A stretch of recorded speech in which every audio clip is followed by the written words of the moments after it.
হাতে গোনা আর মাত্র একদিন বাকি।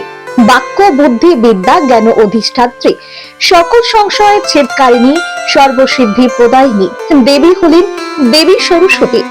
শিক্ষার প্রথম হাতে খড়ি দেওয়া হয় এই দেবীর পুজো দিয়ে। সরস্বতী পুজোর বেশ কয়েকদিন আগে থেকে দেখা যায় স্কুল কলেজে সাজো। দেবীর পুজোতে বেশিরভাগ শিশুদের পাঞ্জাবি পাজামা আর মেয়েদের শাড়ি পরতে দেখা যায়। উৎসবের আমেজ দেখা যায় শিশু থেকে বড়দের মধ্যে। এরই মধ্যে সরস্বতী ঠাকুর গড়তে ব্যস্ত বর্ধমানের মৃৎশিল্পীরা। সকাল সন্ধ্যা এক করে নাওয়া খাওয়া বন্ধ করে প্রতিমা গড়ে চলেছেন শিল্পীরা।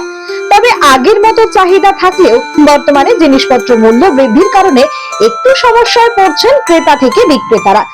বর্ধমানের পালপাড়ার সরস্বতী ঠাকুর শুধু বর্ধমান শহর বা জেলার মধ্যেই সীমাবদ্ধ থাকে না। বর্ধমান জেলা ছাড়াও ভিন জেলায় পুজো হয় বর্ধমানের সরস্বতী। অন্যান্য বছরের মতো এবছরও পুরুলিয়ায়, বাঁকুড়া, বিষ্ণুপুর, গড়বেতা, হুগলি, রানীগঞ্জ সহ বেশ কয়েকটি জেলাতে বর্ধমানের সরস্বতী পাড়ি দেয় বলে জানান মৃৎশিল্পী শিবশঙ্কর পাল।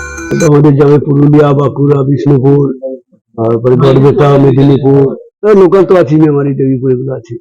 তাহলে যে পুরুলিয়া গেল, আন্ডালা, রানীগঞ্জ, বিষ্ণুপুর, গড়বেতা, মেদিনীপুর, এগুলো বাইরে বাইরে যাচ্ছে। বাইরে রূপারি হোক আর সোনারি হোক, যে মাটির করবে সে মাটিরই করবে। মাটির একটা ঐতিহ্যই আলাদা। আমাদের তো ব্যবসায়ী এইটা। আমাদের পর নজর কোনো সরকারই দেয়নি। আমাদের ওই মৃৎশিল্পীর পরে নজর খুব কমই দেওয়া হয়। কমই বলতে দেওয়া নাই, আমার চোখে তো পড়েনি যে মৃৎশিল্পীর জন্য। তবে সরকারিভাবে এই শিল্পীদের কথা না ভাবায় চরম সমস্যায় পড়তে হয় তাদের। শিবশঙ্কর বাবু বলেন, বর্তমানে ঠাকুরের সাজসজ্জার মূল্য বৃদ্ধি হয়েছে। প্রতিমা তৈরিতে বহু সময়, বহু পরিশ্রম ব্যয় হয়। সেই তুলনায় আগের মতো আর প্রফিট পাওয়া যায় না।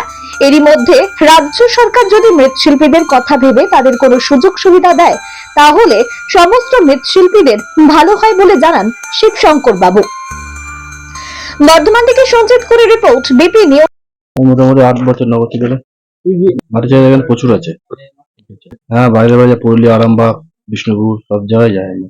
বর্ধমানের ঠাকুরে আপনার হচ্ছে বর্ধমান ঠাকুরের ফিনিশিং ভালো, সবকিছুই ভালো। পার্টি বলছে দামও একটু কম পায়। দামটা একটু কম আছে বর্ধমানে। হ্যাঁ, পুষিয়ে যায়। এটা পাচ্ছেন না, আমরা ওই দিকটা আমরা পাচ্ছি না।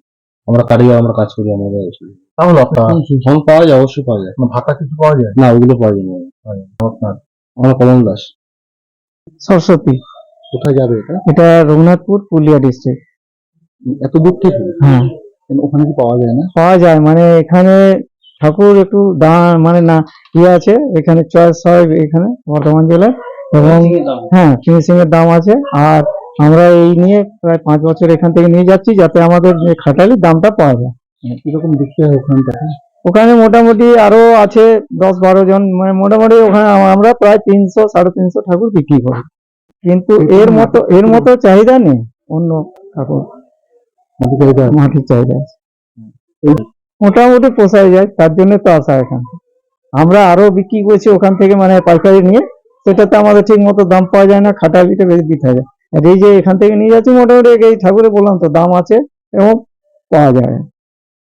কি নাম আপনার? অশোক দাস। আমাদের রঘুনাথপুর ডিস্ট্রিক্ট, পুরুলিয়া, জয়চন্ডী পাহাড় আছে কিনা। এখানে ফিনিশিং ভালো, চাহিদার ভালো, দেখতে মানে কাস্টমার পছন্দ হয়।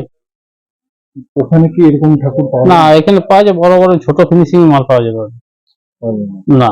কিরকম পরিমাণে বিক্রি হয় ওখানটা? মোটামুটি ভালো বিক্রি হয়।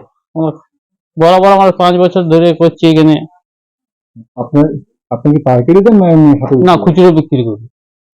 মানে আমার বড় বড় কাছে ব্যবহার ভালো, তার কাছে ইয়া ভালো, কোনো অসুবিধা হয় না আমাদের। কারুকার্য তো খুব। কারুকার্য খুব ভালো। সুন্দর। হুম। কি নাম আপনার? আমার নাম স্বপন রাজা।